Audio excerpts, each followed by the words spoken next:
Hello, welcome to episode 129 of Ring Takes here. We're going to be taking a look at John Cena's last appearance on Monday Night Raw. Been with the Raw brand since 2005, off and on. But that was his final appearance this past Monday. We're going to get into that, as well as the Last Time Is Now tournament on both SmackDown and Raw, and especially WWE's return tour as Survivor Series and Saturday night's main event comes up. And a look ahead to AEW's Full Gear. Stay tuned. One, two, my gosh, so close. He kicked out. He kicked out. He kicked.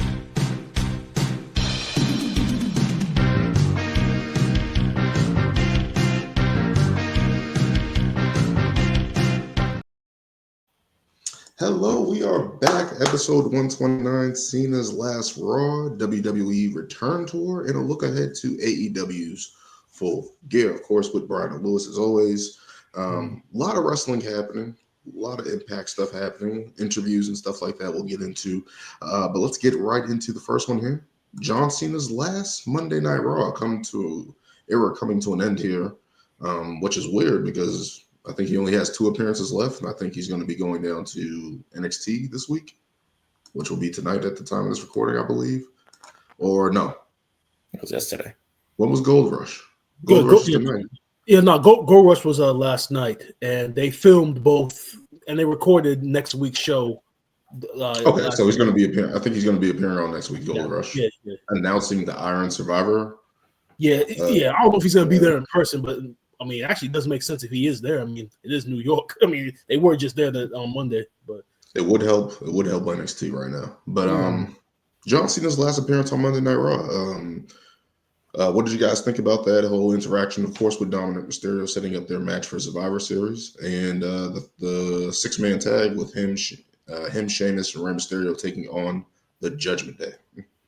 All right. So I want to address this right off the bat. I mean, to the criticism that's out there that his last match on Raw ended up being a 6-man tag, I feel is greatly exaggerated, because when you look at last week's episode of Raw in Boston with that great moment he had winning the Intercontinental title, like anything that happened on the next episode of Raw, for me, it wouldn't even matter to me if he wasn't even in the match, because that moment that he had in Boston was so huge and so monumental that there's nothing that they could have done on Raw that would have taken away from that moment as far as a match goes. And the 6-man tag, and included Sheamus and Rey Mysterio, 2 guys who personally he's close with, and guys he's had tremendous history with, and great moments in that 6-man tag. It was very entertaining. You could definitely see the amount of admiration and respect that Rey Mysterio and Sheamus have for John Cena. You saw that in a lot of the sequences in the match.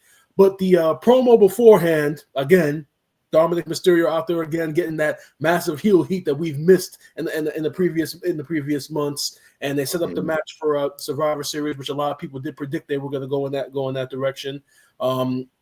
Very happy for Dominic in the sense that he's going to be in the ring with John Cena. I'm assuming that maybe that's something that John Cena really did want to do, because you see, Daniel, you had talked about off the air about just now actually about NXT, him preparing, and I heard in a couple of interviews from John recently that like he really wants to like push the future, and he's really a huge fan of NXT and a huge fan of a lot of these younger talent. So I wouldn't be surprised if he handpicked Dominic to have these last couple of matches with. But the 6-man tag was entertaining. The match he's going to have with Dominic in Survivor Series is going to be very interesting. How that's booked moving forward. But his last appearance on Raw, I mean, he definitely left a huge impression as far as I go, because the 6-man tag was very entertaining. Yeah, I felt like there was for a final spot on Raw. I mean, after last week's match, I feel like that was kind of like the big hype, especially with him winning that title. And I think this was just a feel-good match. Obviously, you got the veterans, Sheamus, and obviously Rey in there with him. They're the previous generation. They're the guys that, they're still here, but they're not here as much as they used to be. Obviously, obviously the new generation is Dom, is the Finns, is the JD McDonoughs. So, and we've seen this before. I mean, what was the last one? The one that comes to mind was when, and I'll never forget it, but it was kind of like a D-Generation X or NWO reunion. WrestleMania 31. Yeah, with like Triple H, Nash, Thing was never a part of the NWO. The one I remember is when they destroyed the Ascension, and I was just like, why? Oh yeah. Mm-hmm. You guys just destroyed this tag team off rip, and they never recovered. But obviously, this is different because the Judgment Day has been, an extremely long, ongoing story, and obviously these guys are great.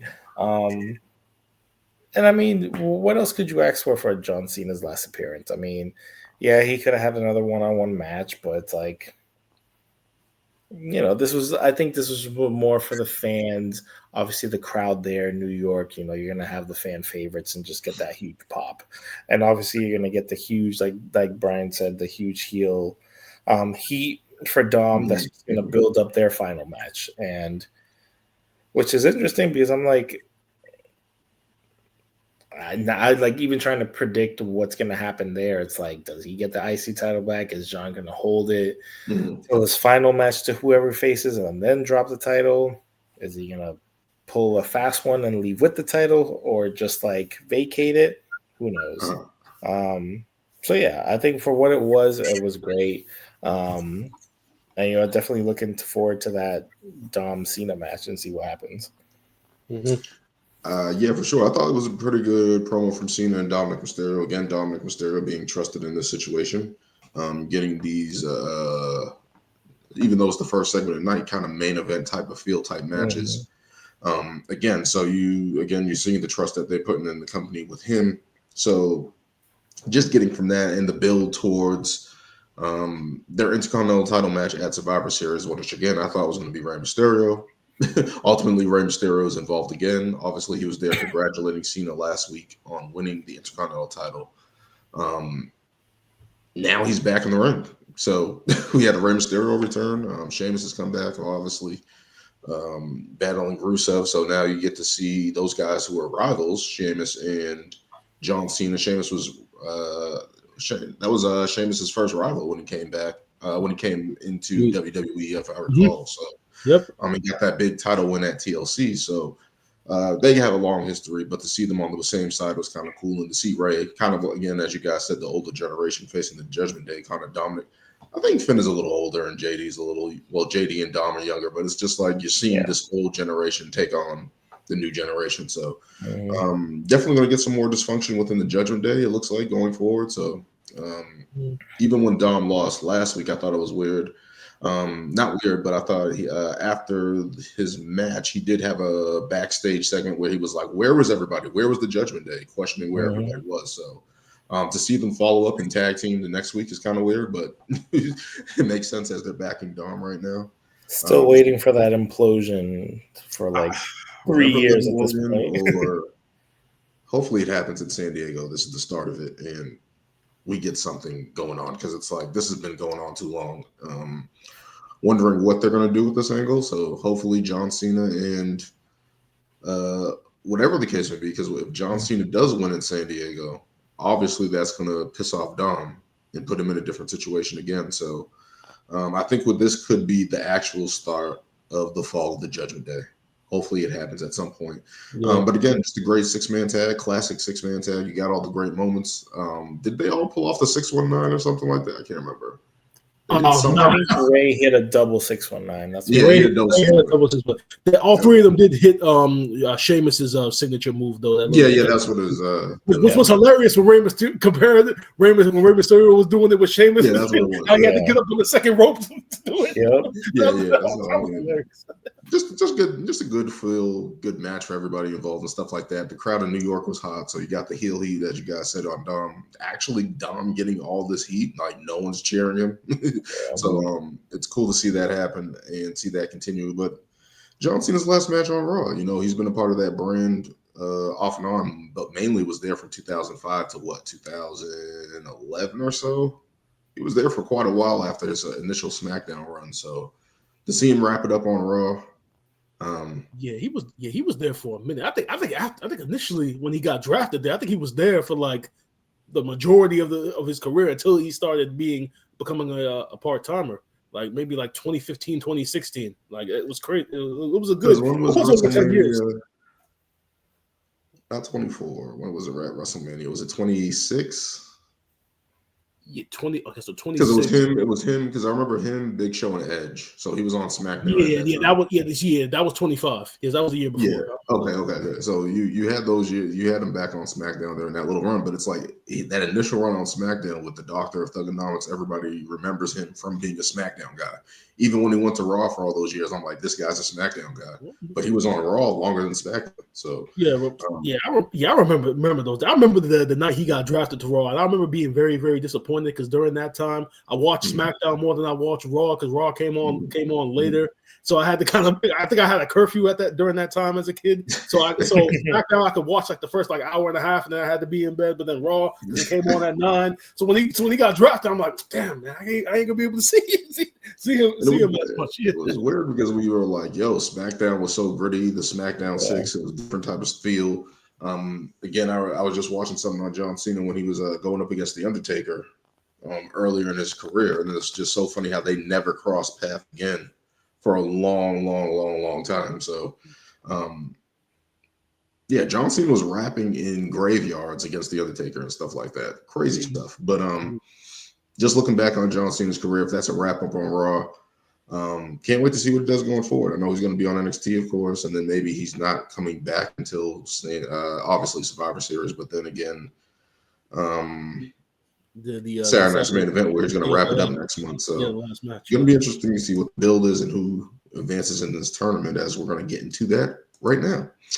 Getting into the last time is now tournament. We had a couple matches there on SmackDown and Raw, especially on SmackDown where we got our first surprise. But first, we got Jey Uso defeating The Miz in the first round matchup. Pretty simple, standard matchup.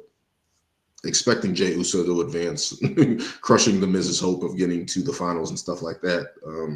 That was expected. Moving on to our first surprise, our first return, we have a returning Zack Ryder. Yes, Matt that is Cardona. Right. Not Matt Cardona. No. Not Matt Cardona. Taking on LA Knight. And these guys kind of mirror each other in terms of bravado and stuff like that. But what did you guys think about Zack Ryder returning back on SmackDown to take on LA Knight? It's like I said off the air. Money has a funny way of changing people's opinions. It really does. Because like Lewis said off the air, I mean, like you said, you saw the clip of Matt Cardona pretty much saying that Zack Ryder is dead and that he'll never be Zack. If he's Zack Ryder again, he'll kill himself, and essentially that character, that iteration of him is done. But then we heard the radio theme music, and there he is. He's Zack Ryder again. Now I can only assume that there probably was some negotiations where he probably did want to be Matt Cardona originally, but then they probably kind of told him like, look, man, the WWE audience remembers you as Zack Ryder, number one, and number two, your history with John Cena is as Zack Ryder. Even though that history was when Vince McMahon was booking, he was in a love triangle with Eve Torres. I'll never forget that. I'm sorry, but does WWE live underneath a rock? They're so accessible on ESPN, YouTube. People follow wrestling. Yeah. I know. I agree. I gotta stop all that because he was literally Matt Cardona on NXT when they did the invasion angle. I mean, showdown angle and all that. Yeah. When he came back. So it's like people know who he is. People know he's Matt Cardona. Why is he being turned back to Zack Ryder for a one-night special where he lost? He didn't even advance. What you just said, that's actually a very, very huge thing because it kind of goes to the argument that some people make that the same people that watch NXT aren't the same people who watch SmackDown and Raw, which is completely false. Because the same fan bases watch all of WWE programming. I don't understand why they feel as though just because there's different levels that only certain fans watch certain products.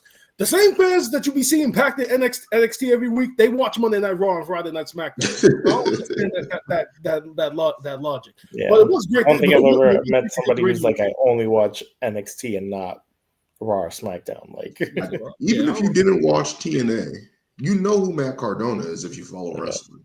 Like, we're not in the Stone Age where you can't see anything. Like, if you're a WWF person back in the day, you didn't see WCW. It's not like that anymore. It's completely different times now. So to see that happen, I didn't like the name change. I understand that they're selling a shirt, a T-shirt for his return and stuff like that. That's probably the exact reason why they said go back to Zack Ryder. Because we're putting out a Zack Ryder return shirt, and we need that money. Yeah, that's probably why they did that. How much money do they need? Come on, Dave. Come on, Dave. My bad. Yeah. How much money do they need? How much money are we paying for the ESPN app? Zero. Some of us 0. Some of us 30. Some of us 38. Netflix, Peacock, ESPN all combined monthly. I'm listening to Stephanie. All right, she told me to get a VPN. That's what I did. By the way, I need to watch that interview with her and Paul Heyman. Yeah. See, I need to watch that one too. But I mean, I thought it was a great, seeing Zack Ryder back. I mean, I wasn't too fond of the Zack Ryder character coming back either. That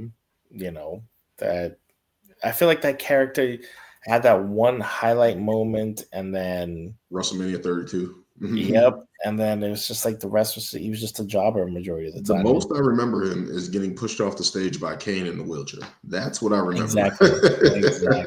I mean, before that, he did have a highlight. He did win the US title. And, I mean and during that time, that actually was big because during that time, that's when, remember, Punk was champion, Daniel Bryan was champion, and you thought that with WWE under Vince was moving in another direction, but at that point. I mean, it was a great match. It is kind of funny, like him and LA Knight, like similar build and everything. But I mean, I had no doubt in mind that LA Knight was going to lose. So good to see him back. I mean, I hope if he is going to stay, I do hope we get Matt Cardona because I think I'm all set with Zack Ryder. So I'm sorry. Zack Ryder was a good feel-good story for that moment, but they never did anything with it. They buried him. I don't care. I like Matt Cardona way better. More bravado, more brash. Like, give me that guy. I don't need the death matches. I don't need that, but everything else I'm cool with. So let's keep going with that. I think I saw somewhere where they said he didn't sign to WWE. He's still in TNA. So we'll see what happens with that. We'll see what happens before that with the Rumble. Let's get into another return that was especially a nice surprise. Dolph Ziggler returning to take on Solo Sikoa in that first round. And Dolph Ziggler. Did I not call it? Yeah, Did I not call it? I think everybody was like, he's a WWE lifer at that point because he was with the company for so long, and then to see him leave and go to TNA, it was good to see him back as well. And Solo was so upset that his opponent was going to be Dolph Ziggler. Like, really? Like, I didn't see that happening, but it was good to see Dolph coming back, getting that ovation in New York and stuff like that. So kudos to him for coming back. We'll see what happens with that relationship as well. I'm going to be surprised because with TNA becoming this fixture in WWE, it looks like, I don't know how long this relationship is going to go on, but they're actually getting TNA guys on the main roster. There was reported that they just signed Joe Hendry to WWE and stuff like that. He was at Gold Rush the other night with Tia Hale, coming up short against Chelsea Green and Ethan Page. But this relationship with TNA is giving them a nice little exposure to TNA. So looking forward to see what they're doing with that. But let's get into, obviously, the main event of Monday Night Raw. Obviously, a mainstay of the last time is now tournament. We got Gunther first. Daniel, before you move on, just to go back to the Dolph and Solo match, because of the reaction that Dolph got, and because he's still so good in the rings, such a great seller and everything. There was some talk online that some fans felt that they should have like changed the finish and had Dolph go over. Just because I was feeling the same thing. Yeah. But I knew they weren't going to do that because it's just like, bro, they've been building up Solo on SmackDown with this group. Even though people don't like MFT, they've been pushing Solo. They've been pushing Solo very hard, so he couldn't lose. So, but we all like Solo. I think he's the main factor, and I'm pretty sure he's going to get screwed over in the next round at some point. But looking at it, we got another return with Gunther coming back. Had his old theme song. Everybody's just getting their old music back. Everybody. I didn't think people would go so crazy over getting it back. But I was on X during Raw, and everybody was just going crazy. Oh, NXT UK Gunther is back. Oh, the aura, everything about Gunther is back. And I mean, I like the theme music, but I didn't really think too much of it. I mean, the music is great and everything, but still, it was a nice touch. Because I also looked at it and said, okay, that's Walter's theme music. Like, well, that's why they started cheering it. They started chanting it. I don't know. To me, there's just something about those old NXT intros that just resonate. Like Shinsuke's, Bobby Roode's, Walter. I mean, Gunther, Walter. They hit, and it's like you didn't have to change DIY's theme again too. Rebel Heart. Yeah. And then even Ciampa's when he was a solo, with the heart monitor, beep, beep, beep. Again, great, like just great intros. And I'm like, if it ain't broke. Was that CFO? Huh? Was that CFO that did their music? I think so. I have no idea. Whichever group that was previously there that actually put together good music. Yeah. Just bring them back. Just bring it back. Just bring it all back. or rehire the Jim Johnson, the original that put out all the wrestling themes that we grew up and loved as kids. Hire him back. It's good shit. But the Gunther and Javon Evans match, there was a point in time in that match where I thought Javon Evans was going to win, maybe sneak it out. But what did you guys think about that great match on Monday Night Raw? And that match rose that 21-year-old kid stock so much. I mean, people were literally screaming for him to be to the main roster now. And he had a great performance the following night in that tag match with Leon Slater and Dark State. And even in that match, they were screaming like, "Okay, just put the tag team titles on him. Fuck Dark State." But, oh my God, please. Yeah, but that was a great showing.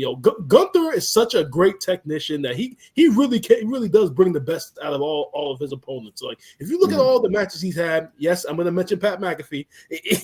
All the opponents that he's had, he somehow, some way brings out the very best in them, and they always put out like the best performances because Gunther is so good. To be able to take his style and then to mix it with this kid with Javon Evans, his high flying ability, it was a perfect mesh. And he definitely, like I said, he rose Javon Evans' stock. At this point, you might as well just put him on the main roster now. I mean, it's time. I don't even care about him winning the NXT title now because like everybody sees how dynamic he is, and he can hang with the best. He can hang with the best of the best. He just showed it, so we might as well just bring Javon Evans to the roster. But glad to have Gunther back, man. Yeah, same. It's crazy to see how much of an impact Gunther brings, and just like the power, the presence, all of it, and like it's crazy to still even think that there's plenty of matchups now that he hasn't had yet, and that we are still like waiting to see. I don't even know. Like I feel like there's everybody in the main event picture right now. Basically, Reigns, CM Punk, Braun Breaker. Him and Roman would be crazy. I mean, him and they haven't faced each other yet. Oh yeah. So that's, even Colossal, him and Brock. Like there's like there's so much there, and it doesn't even need the world title picture, So, but yeah, him and Javon Evans, great.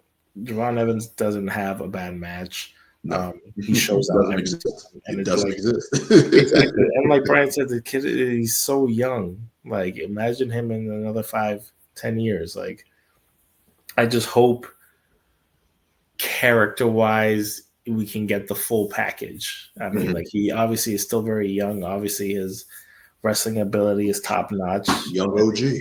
Yeah, young OG. I just hope, and I feel like I see it too many times with people from NXT come up because they're good wrestlers, but their characters are not on point, or are not being elevated to be that main event star. And I hope that doesn't happen with him. So, yeah. Well, I think his wrestling ability just overtakes all of that right now. Like, people are so captivated because he is so young and so different from a lot of the stuff on the main roster. So I think that's the one thing that makes him stand out the most. Yeah. Is that enthusiasm. It's like that youthful enthusiasm. It's like drafting a rookie to a team. You know what I mean? So he gives that impact out. To speak on Gunther, obviously, I feel like wrestling, especially WWE, was missing his presence, right? Because we had all these moving parts. We had CM Punk and Roman Reigns and LA Knight and stuff like that. But Gunther's presence in ring, his power, his style, the way he carries himself, everything about that was missing, I feel like, since he's been out for the past couple months. So to see him return, get that big type of match, and it's kind of matches similar to the ones he can always work against somebody who's undersized, right? We saw it with Ilya Dragunov. We saw it with Tyler Bate. We've seen it with these other guys and stuff like that. So to see that happen, I knew it was going to be a great match just because those contrasting styles between Javon Evans, who's a high flyer, and Gunther, who's a grinded out technician. To see that match happen and to see him tap out Javon Evans, thought it was a great match. Thinking about Javon Evans, as you guys said, get him to the main roster. I can see him instantly put into a feud with Dominic Mysterio. Like him just coming in and being like, yo, you've been disrespectful with all the OGs. I'm the young OG. Boom, right there. And have those guys feud for a couple months, whatever it is. Because I think there's something there that he can do. Or who's I can't even think of who's or if you wanted him to fight the Dragunov or anything on SmackDown. Like, if you wanted to put him in the mid-card title picture right now, you can do that. And I hope they do something with him because that guy's can't miss. He can't miss. That's it for the last time. Tournament is now. The next match is coming up is Carmelo Hayes versus Bronson Reed, which is going to be a nice match. We got Penta versus Finn Balor. And wait a minute. What do I have here? And that sets up the next matches following on November 24th. So those matches are taking place on SmackDown this week, and then following up, there'll be the matches on Raw, setting up who will be in the finals. So we'll see what happens with that. That'll be it for the last time is now tournament. Let's keep moving on to a title change that happened on Monday Night Raw. Maxxine Dupri, Continental Champion, after defeating Becky Lynch within a stint for another return. AJ Lee came out and distracted Becky Lynch. What did you guys think about this title change and potentially what's happening next between AJ Lee and Becky Lynch? Well, first of all, kudos to Maxxine. I think we had a topic about Maxxine like months ago when she was feuding with I believe it was Ivy Nile, and the feud was kind of based around like some of the treatment that she had been getting at live events with fans saying that like she's not good in the ring, that she's she's a waste of space. And I remember I asked the question like, "Yo, bro, are we as fans being too rough on Maxxine?" And I think you both said, "Hell no," because she hasn't been good. She hasn't improved. She hasn't gotten better. But in these last three matches that she's had with Becky Lynch, Becky Lynch has definitely brought out the best in Maxxine. And I follow Maxxine on Instagram, so she posts a lot of her training sessions with Natalia in the dungeon, and you can clearly see that she definitely does want to get better, and she has put forth the effort in order to become a better wrestler. And you saw a lot of that in this match. A lot of her transitions which used to be very sloppy, are a hell of a lot better than they used to be. And adding AJ Lee into that was like the cherry on top. Everyone's been wondering, where AJ is, and like they've been calling for her for a number of weeks. So it was the perfect spot to bring her back against Becky Lynch. And obviously, they alluded to her being in War Games, which means Becky's going to be in War Games, so that's going to be entertaining. But for Maxxine, it's been a complete U-turn from when we talked about her months ago, struggling on house shows and getting booed, to now where she is now. Now, I don't know how long this reign is gonna be, but for the moment, it was a great moment for her. I'm actually happy for her. Yeah, I think that the big question is how long is it going to last for her? But definitely happy she got that moment. She is definitely, like Brian said, she's definitely someone who has improved a lot, because I was definitely one who was like, I don't know if she's main roster ready, too green, still. What is she there for? But I like Brian said, like her last few matches have been phenomenal. She's showing that underdog character, underdog fight, which works great against a monster here like Becky. I was also very happy to see AJ Lee back and kind of give her that little nudge to help her get the win. We'll just see if she's able to maintain this trajectory and like continue to have more good matches, even with different opponents. Obviously some are bigger, smaller, more agile, and there's a lot of factors. But I think it's also well deserved. I mean, this was one of those, like, did we really expect a title change to happen? I think majority would say no, but I'm glad it happened, and we'll see where it goes.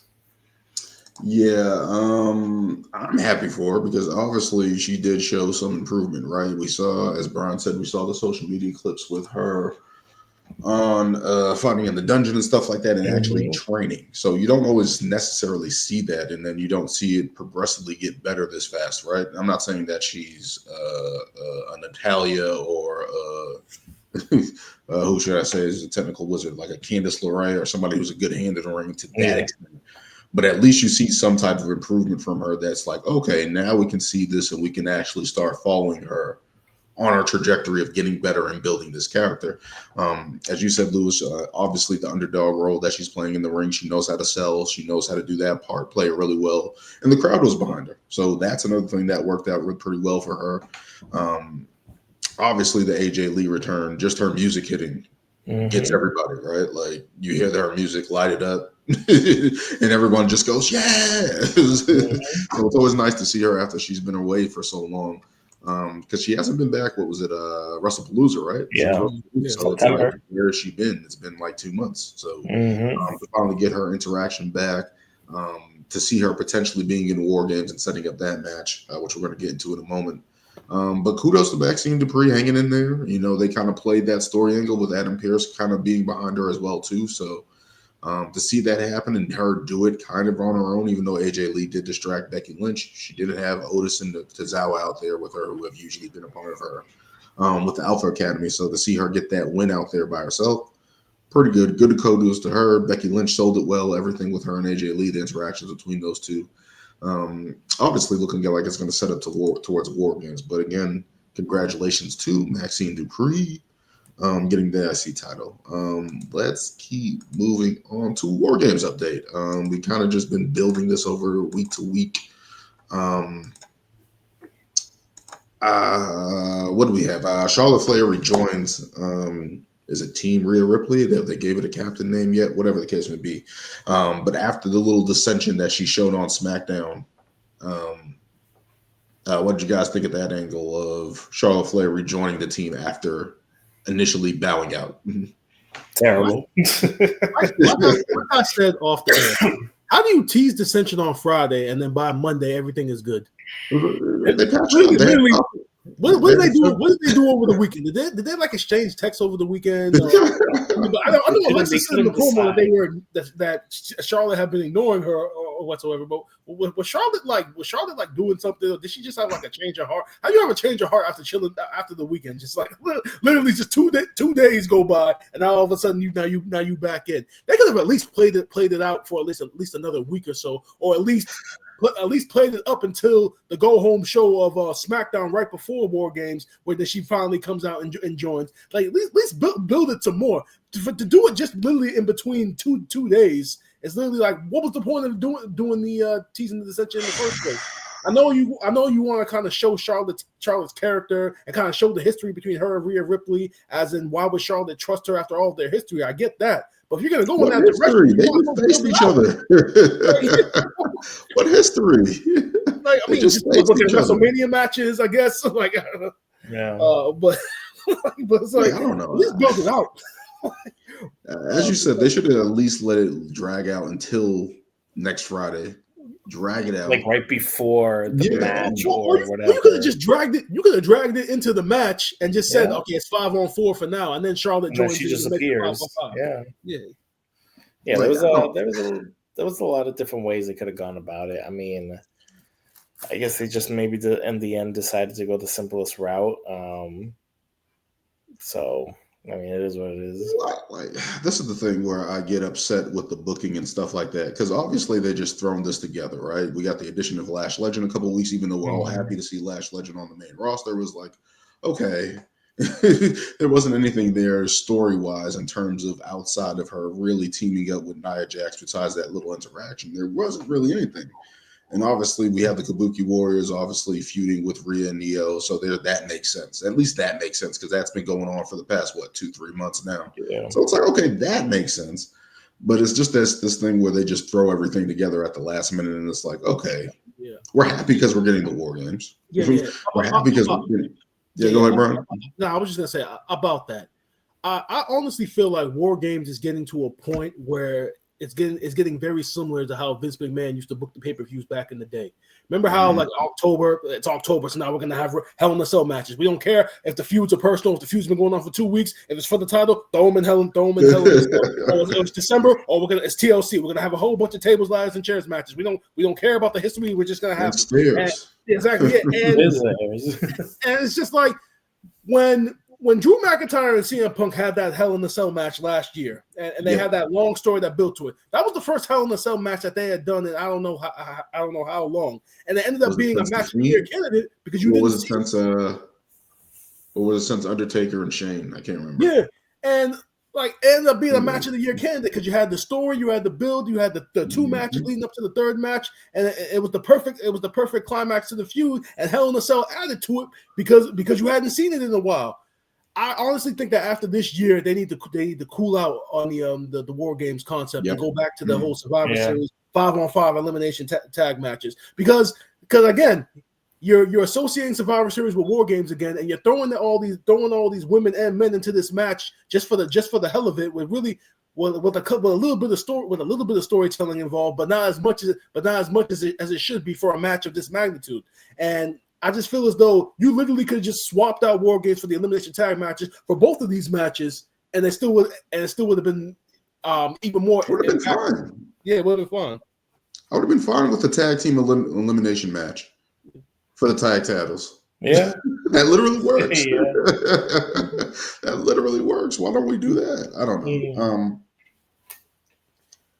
I just get mad with the booking sometimes, especially on the women's side, because was it last year or a couple of years ago they had Becky Lynch and Charlotte was calling down until the last minute, like, I don't know if she's going to come. I don't know if she's going to answer. And everyone was like, we know who it is. Like, like we don't have to play these games. So to sit there and have a 3-day change of heart, it's like, I don't know. Alexa Bliss got to her.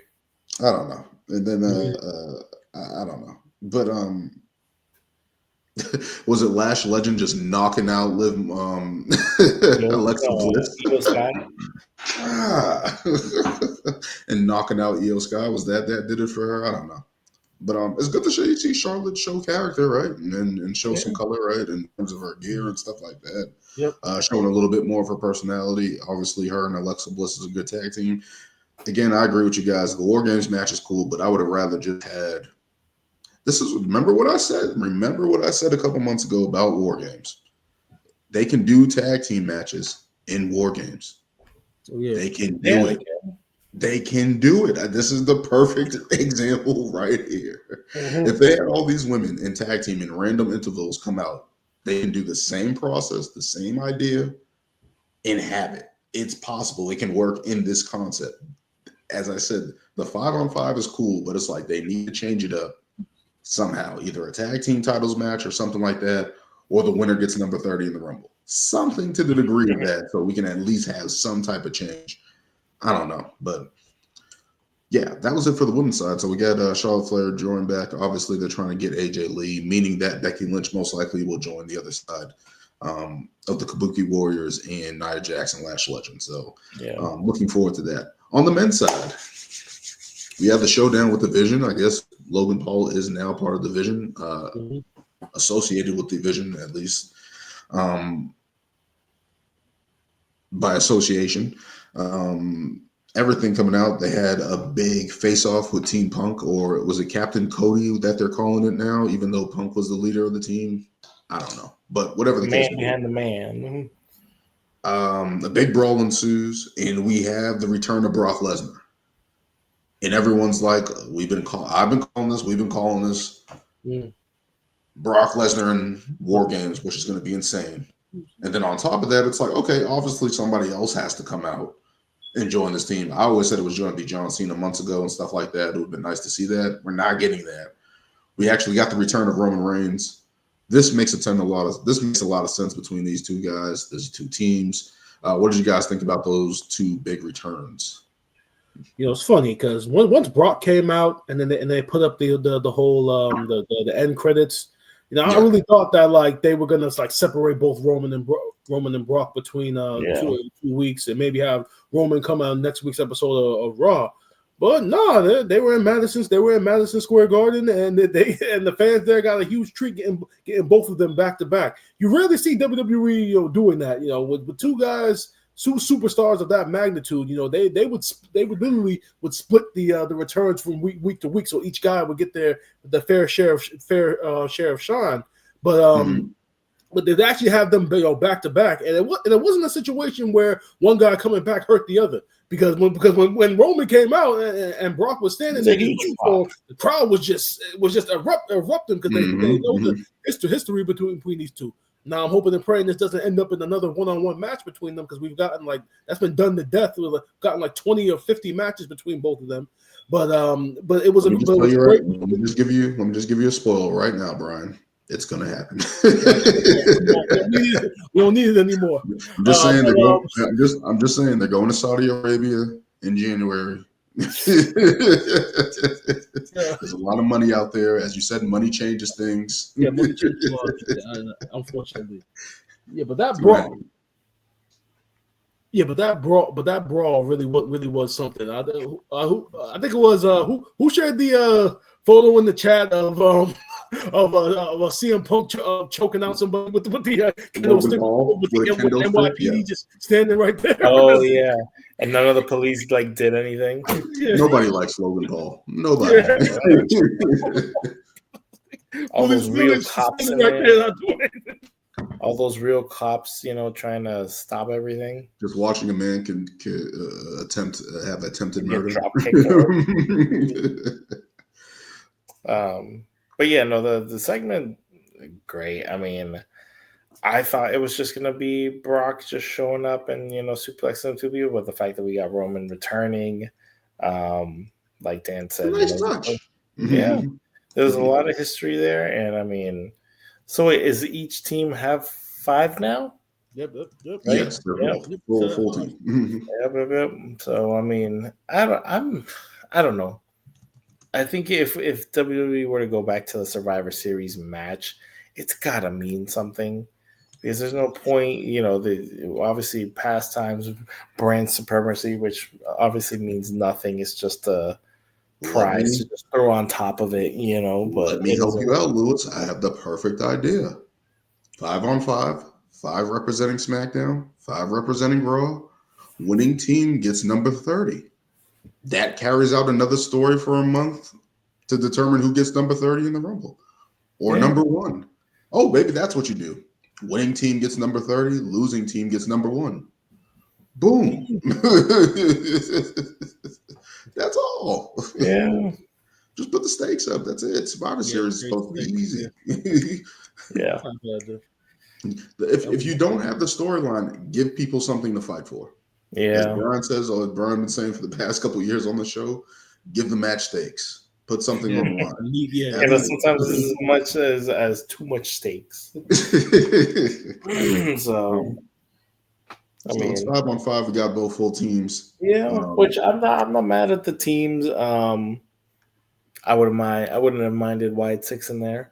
Not happening. Stop. I just hope everybody is safe in this match. Obviously, last time Jimmy Uso broke Bronson broke both his ankles, and then Jimmy broke his foot or something, whatever. So maybe not so many dives off the top of the cage unless they're getting caught.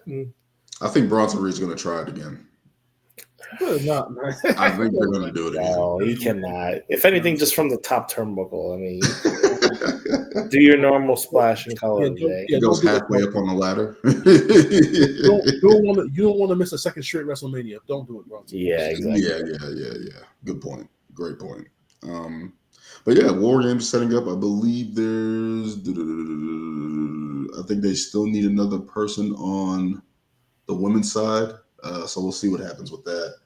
I'm seeing something here I guess I'm looking at Wikipedia. I don't know if this is a spoiler. Why does it say? Wait. Okay. Yeah, I'm not going to say anything. I don't know if that's real or not. But still got one spot on both sides for the women's side. Men's side is full. We'll see what happens next week. Obviously, we're going to get some more developments with those War Game matches. Before we get to AEW, there was one more thing with Nikki Bella attacking Stephanie Valkyrie. What? How could she do that? What did you guys think about that whole interaction and that whole promo from Nikki Bella? WWE did it to themselves. I said it day one. I knew.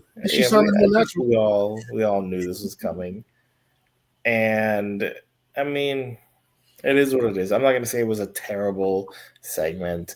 I mean, it makes sense for Nikki's character.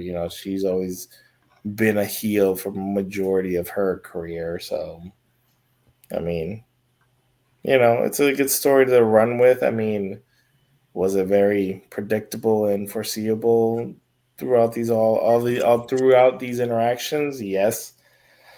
But I mean, it is what it is. I better not get any more surprises. Nothing surprising with taking that title off of Stephanie at this point. So just keep it that way. Yeah, I don't know. I guess it's needed to add something to this match. You gotta give her a first easy win, because I mean, we've already seen Nikki's most recent in-ring work, and I don't know if we need a repeat of last time. Hopefully she's been training with Stephanie Valkyrie, so they actually have some chemistry in the ring. So hopefully, let's keep it real. She had the worst match of the year so far. Just be honest. Oh no, no one's there. Oh my god, that was terrible. Yeah, I'm trying to think.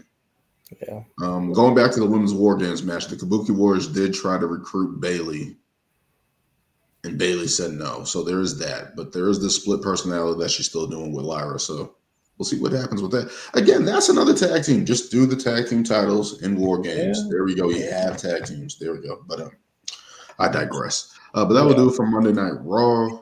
We'll see what happens with that next week. SmackDown coming up this Friday. We'll see what happens with that. But let's get into it's been a while. So let me bring this back. Here we go. Oh man. I feel like it's time to bring that back. You guys can talk about AEW Full Gear. This is our AEW Full Gear review. Yeah. I will try to chime in. I know I've been a stickler about AEW with certain things, especially with one Mercedes Mone, which we'll probably talk about in a moment. We are going to talk about that. But yeah, I'll let you lead the conversation, guys, about AEW Full Gear taking place this weekend. Do I have the place? Taking place in New Jersey. Going to the Prudential Center, taking place on the 22nd, which is Saturday. Lots of matches on the card. I believe there's 9, maybe 11. Let me refresh the page here. As Brian, I think you said earlier that there might have been some additions. Yes, there have been some. So they added the one match we'll get into. They haven't confirmed the other one yet, but it's pretty much confirmed with the segment they did on Dynamite. So looking at the card, let's start off with the pre-show, which I'm not gonna lie, none of us are probably gonna end up watching anyway. So just want to highlight to that. So you got. You have Boom and Doom. You have Big Boom AJ, the Costco guy, teaming up with QT Marshall to face Rocky Romero and Trent Beretta. Like I don't even know. Really still wrestling? Yeah, I don't even know the history of this. The only history I know was that AJ and QT Marshall had a match last year, and I guess that's the reason why they're a tag team now because QT Marshall. First of all, Big Boom AJ is from New Jersey, so this is a homecoming. on the pre-show. Yep. It's really that big of a deal. It would have been on the main card, but I guess not. So yeah, that is what it is. That's just going to be a nice little attraction to kick off to kick things off, and then the pre-show match. It's a four-way tag team match for $200,000 between Max Caster and Anthony Bowens. The Bang Bang Gang. Lots of money on this card, huh? Yeah, always money, man.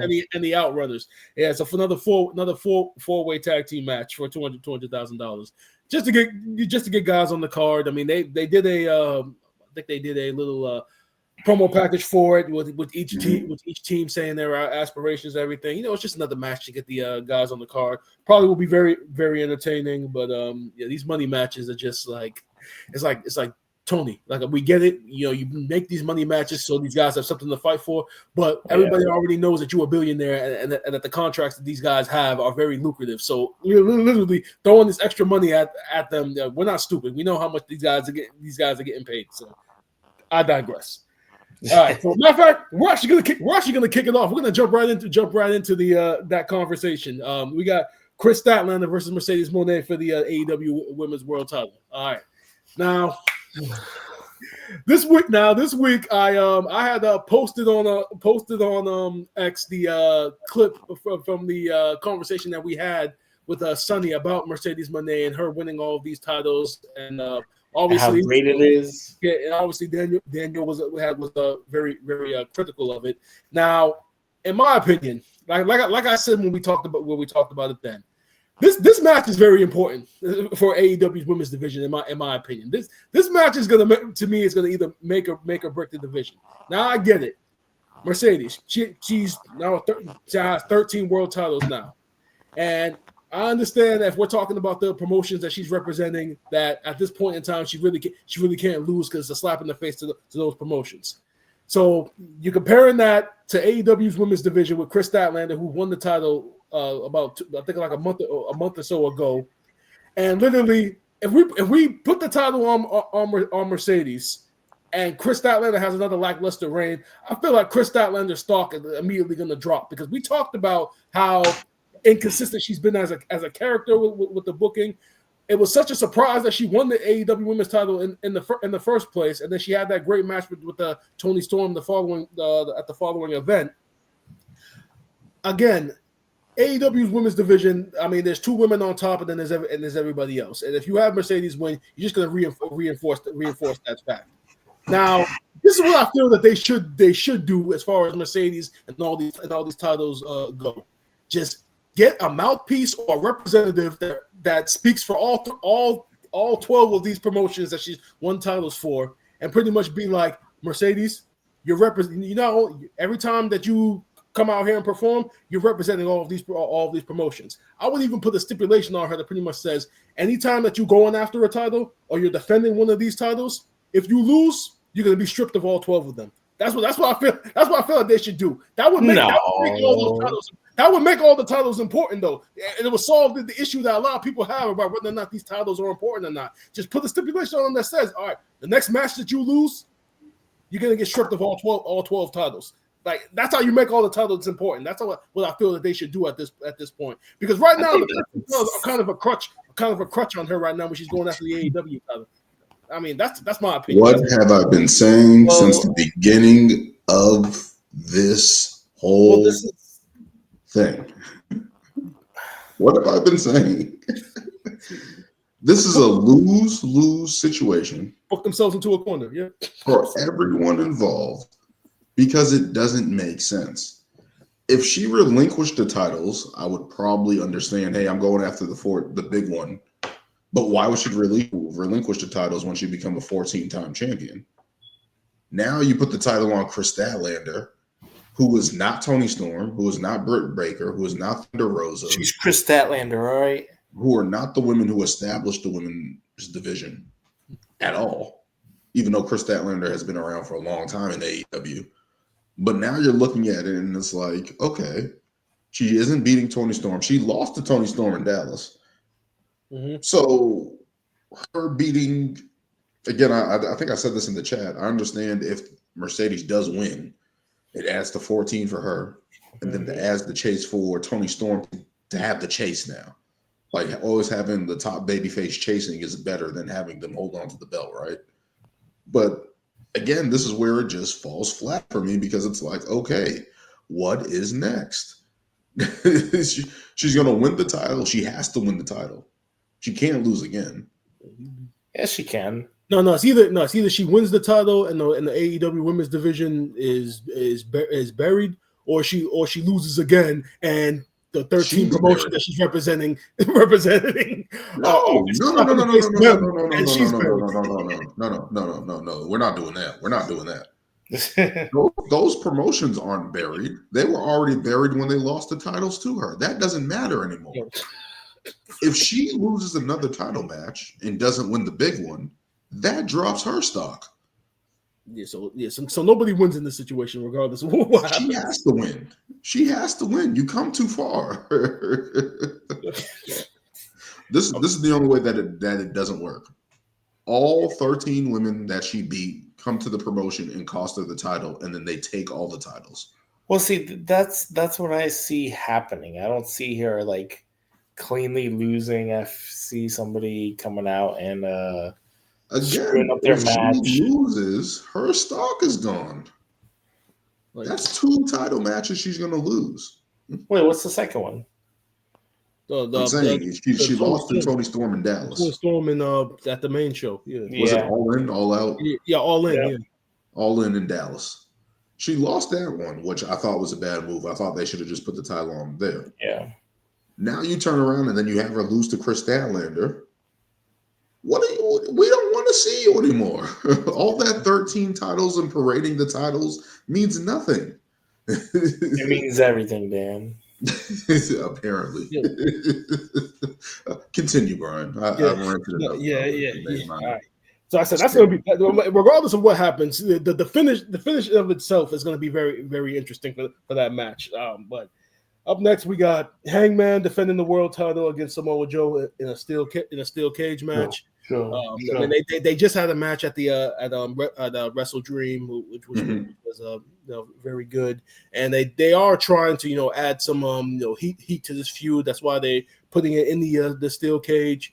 The segment that they did for the Halloween edition of Dynamite with Hangman and Tony Schiavone, that was very clever what they did when they had Tony Schiavone in the ring with his Halloween costume, and I think Samoa Joe and the Ops were in the ring, and they were doing a toast, and I think Tony Schiavone was outside, on the microphone, and then Hangman was in the ring with Tony Schiavone's outfit on. It wasn't very clever the way they did it.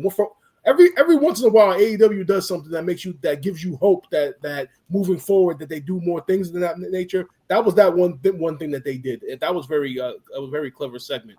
But as far as the match goes, Hangman and Samoa Joe, like I said, they delivered at Wrestle Dream. So now you put a cage in the equation, and now that there's a little bit more of a story with Samoa Joe just wanting the AEW World Title back.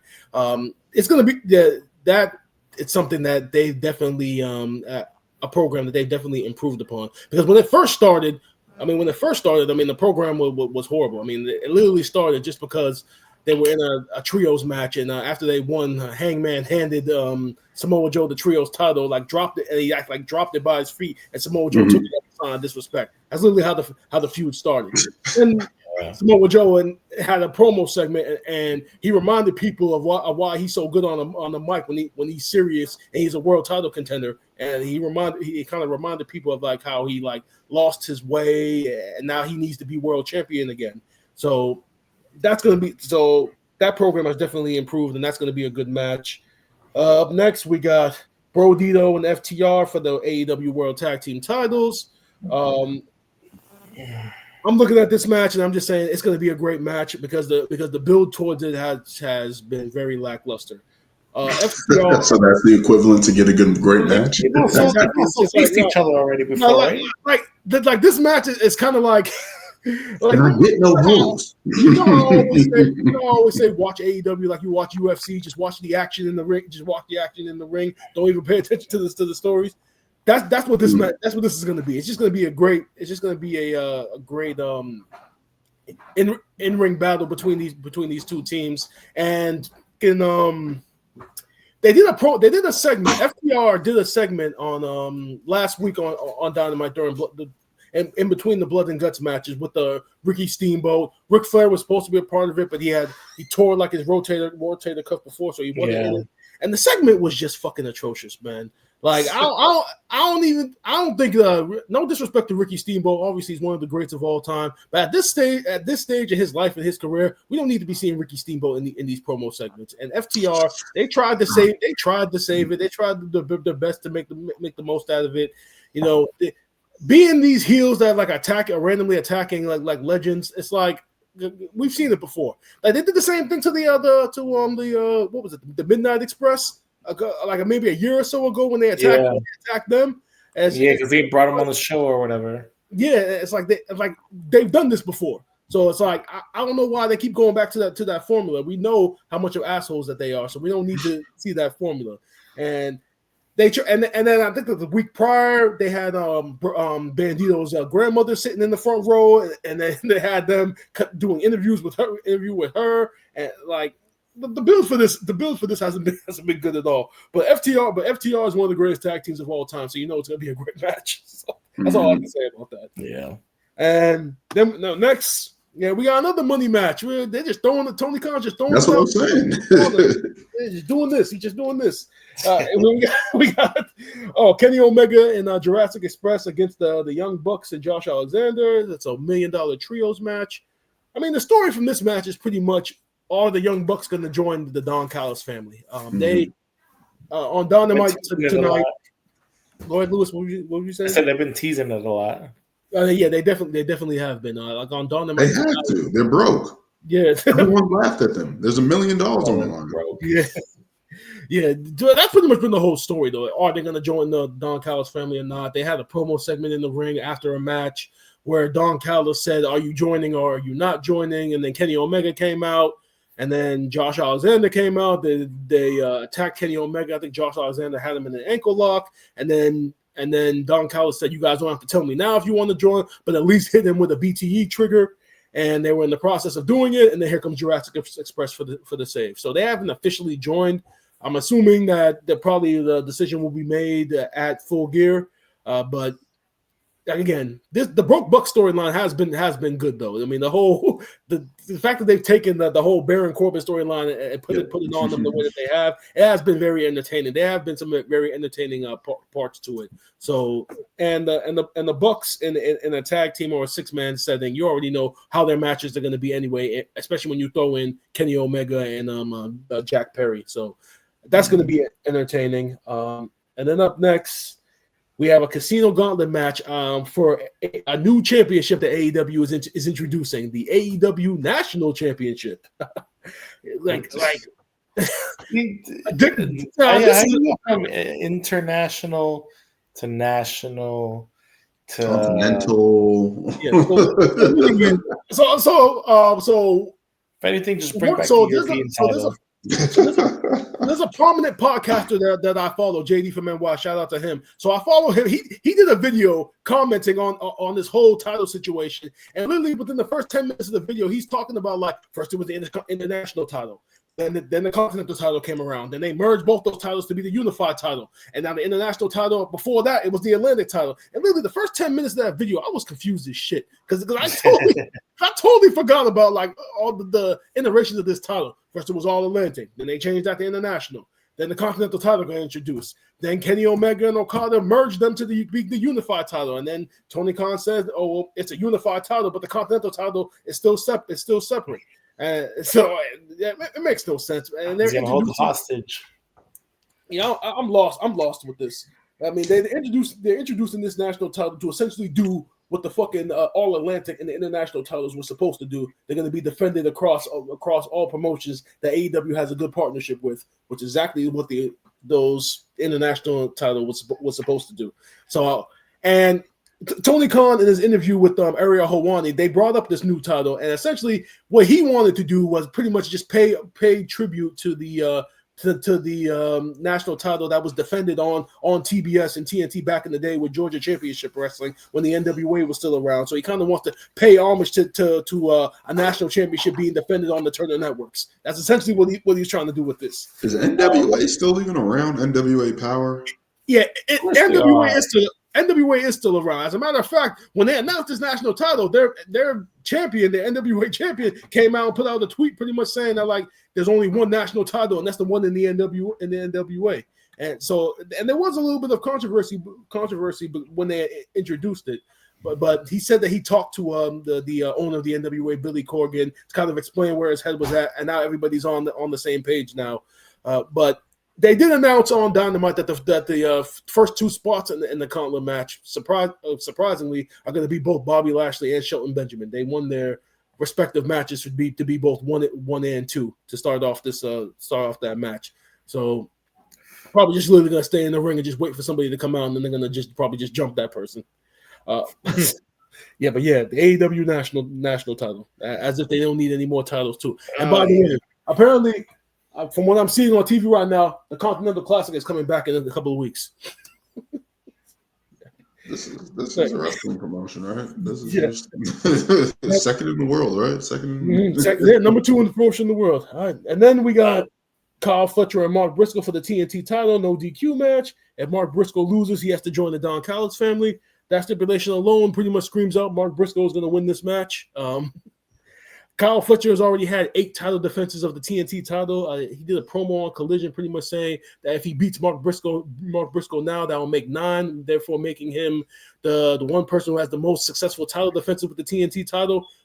You pretty much, with that statistic, you pretty much screamed out that you're not gonna retain the title in this sense. And again, with all these titles being introduced, TNT and AEW national title, I mean, I don't even know where these titles even rank anymore. So if Kyle Fletcher loses the TNT title, what does it really mean now that you got this new title that's coming out? He's no longer the workhorse. He won't be the workhorse anymore. Yeah, exactly. That's what it looks like. And Mark Briscoe, he definitely has been coming into his own a lot. And they have been teasing like him getting so close to finally winning his first single title. Yeah, the last few times.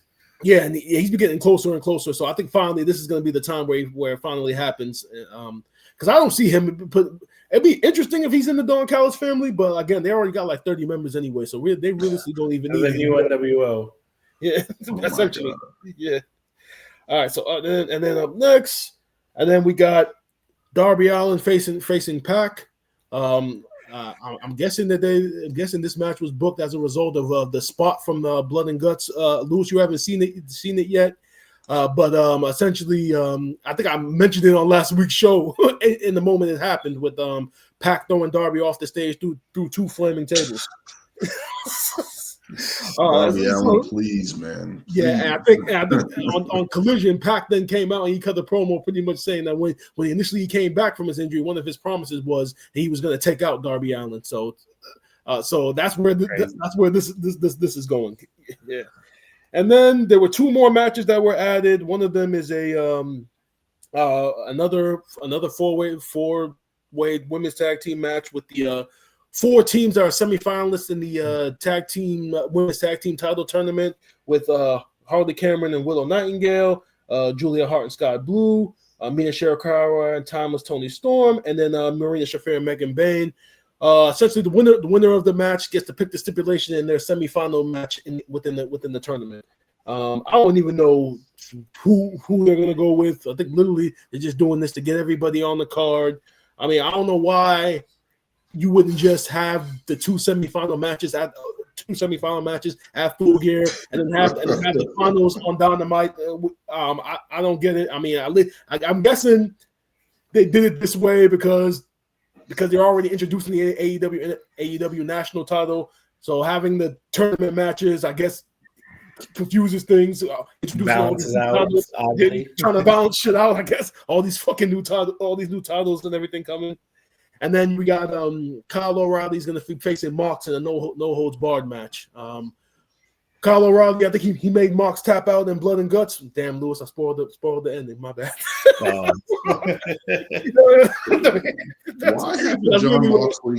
Why hasn't he gone away? Why hasn't he loves this too much. He loves it. No, Daniel, much. I think slowly but surely we're getting to that because think about it. He tapped out to Darby Allin at Wrestle Dream. He tapped out in Blood and Guts. That's two tap outs now in a row in big matches. So if he gets a third tap out, that might be the start of the story of teasing the Death Riders looking at Moxley and saying, "You're our leader." What the fuck is this? You tapped out 3 times now, and you over here talking about taking over AEW, and literally in the last 3 big matches we've had. You've tapped out. You've given up. Like that's not glass, stabbed with a fork, all types of shit. It's like, yo, go away, man. Go away. Yeah. I heard some people saying that apparently now that feud is switched now it's the Death Riders versus the Conglomeration, and now that they've just done Blood and Guts. There's only one more match that they can do, and that's Anarchy in the Arena. And I don't know when. I mean, you got Darby and Pac, and now you got Kyle O'Reilly and Mox, and I think Mox cut a promo on Collision, pretty much alluding to the conglomeration. And I hope they don't go in that direction of Anarchy in the Arena because Blood and Guts for me was enough. But again, this is doing this. Again, like with Blood and Guts itself, for both the women's and the men's matches, as crazy as that stuff was, it was crazy. But it's like we've seen a lot of these fucking spots done on a weekly basis, so it wasn't as impactful as it should have been. Like Chris Statlander in that match, literally got what was it? She got kicked and she fell on like a bed of nails. And I literally was watching that, and I literally was watching that. I was just like, oh, okay, what's next? Something like that is supposed to be like, yo, what the fuck is going on? But I'm just like immune to all of. Damn, Brian, you wanted to get impaled? No, I'm just immune to this shit now because I've seen this so many times. I said the same thing during TNA's pay-per-view when they had that 5-way hardcore match and they were doing crazy stuff. I literally was just like, okay, it's hardcore stuff. All right, it is what it is now. Because AEW's been doing so much of this shit that that nothing surprises me anymore. Even when Darby got put through the flaming table, first thing thought that went to my mind is, oh, Coty went through a flaming table on AEW too. Like we've seen all the stuff. We've seen this shit before. Like literally, I think the only thing they haven't done yet is literally pull a gun out and shoot somebody or stab. Arn Arn Anderson just comes out. Yeah, look, I was about to say they haven't stabbed anybody, but yeah, they have with forks and shit. Yeah, or skewers too. It's just not. It's not. It's we just Dan's don't need it. favorite. There's It's better Dan's ways to be favorite. effective. There's better ways to be effective. And you saw the blood and guts match, Lewis. So I can say this: the whole thing, Mercedes Mone hitting her with the belt, and that being the overarching thing to end the match. I'm like, really? Like, was her back in like, did she have surgery on her back? And now that's the thing. Like, that wasn't enough to end the match for me. Daniel, it was storytelling. It was storytelling. Tony Storm seeing her partner in danger, being held by 5 women, watching her partner suffer is how the match ended. Did you not see it the wasn't pain? like she was in a recliner.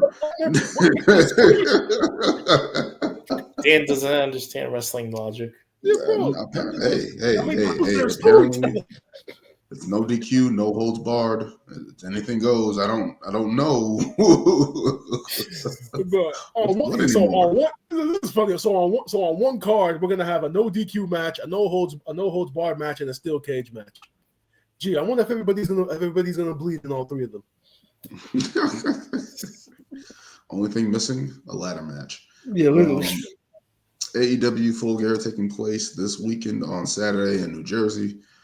Check it out. I'll be, of course, seeing the highlights and stuff like that because I'm not paying for AEW at this moment. So we'll see what happens with that. I'm pretty sure Brian and Lewis, you guys will be seeing it.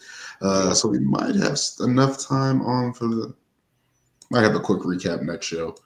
But obviously, we're going to be making our picks for Survivor Series next week. And we'll pick it up from there, guys, next week, heading into Survivor Series. So we got Full Gear this week, Survivor Series next week. So a lot of wrestling happening.